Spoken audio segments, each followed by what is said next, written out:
మహిళా జడ్జిని పెంచండి అని supreme court chief justice collegium head అయినటువంటి చీఫ్ జస్టిస్ అడుగుతున్నారు. దేశంలోని ఉన్నత న్యాయస్థానంలో మహిళా న్యాయమూర్తుల సంఖ్య ఆశాజనకంగా లేదని భారత ప్రధాన న్యాయమూర్తి జస్టిస్ సూర్యకాంత్ అన్నారు. ఈ అంతరాన్ని పూడ్చేందుకు తక్షణ చర్యలు చేపట్టాలని దేశంలోని అన్ని హైకోర్టులు సీజేలకు సూచించారు. ఈ మేరకు న్యాయమూర్తుల నియామక ప్రక్రియలో మహిళా అభ్యర్థుల పేర్లను ప్రాధాన్యత క్రమంలో పరిశీలించాలని సూచిస్తూ అన్ని రాష్ట్రాల హైకోర్టులు ప్రధాన న్యాయమూర్తులకు సీజే అధికారిక లేఖ రాశారు. న్యాయ వ్యవస్థలో సామాజిక న్యాయం పరిధి వెళ్లాలంటే మహిళా ప్రాతినిధ్యం అనివార్యం అన్నారు. కేవలం ప్రస్తుతం ఉన్న ఖాళీలనే కాకుండా సమీప భవిష్యత్తులో ఏర్పడిపోయే పోస్టులను కూడా ముందస్తుగా సిఫారసులు సిద్ధం చేయాల్సిన అవసరం ఉందన్నారు.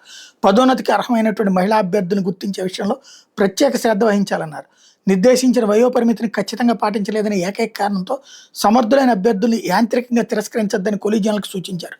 అలాగే సీజే లేఖపై హైకోర్టులకు సానుకూలంగా స్పందించినట్టు సంబంధిత వర్గాల ద్వారా తెలిసింది. ఉన్నత న్యాయ వ్యవస్థలో మహిళల ప్రాతినిధ్యం తక్కువగా ఉన్న తరుణంలో సీజే ఈ లేఖ రాయడం ప్రాధాన్యత సంతరించుకుంది. ఇటీవల పార్లమెంట్ వేదికగా కేంద్రం వెల్లడించిన గణాంకాలు పరిశీలిస్తే హైకోర్టులో మొత్తం 813 మంది న్యాయమూర్తులు ఉంటే అందులో కేవలం 116 మంది అంటే 14.27% మంది మాత్రం మహిళా న్యాయమూర్తులు ఉన్నారు. సుప్రీంకోర్టులో కేవలం ఒక్క మహిళా న్యాయమూర్తి ఉన్నారు.